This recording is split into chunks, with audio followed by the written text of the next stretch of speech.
Welcome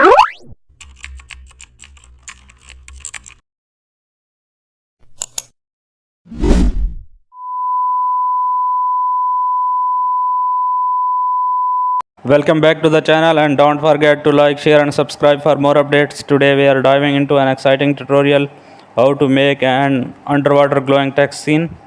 Create a new dark blue canvas in Photoshop. Type your text using a bold clean font.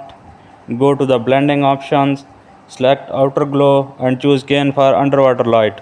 Now duplicate the text and reduce opacity for soften reflections.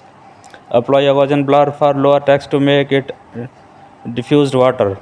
Now add a light beam using the gradient tool in white and set it to overlay. Then create a bubbles with lisp tool and give them an inner glow. Use filter, select blur and select motion blur slightly to show water motion. Now add a floating particle using a soft brush and scatter setting.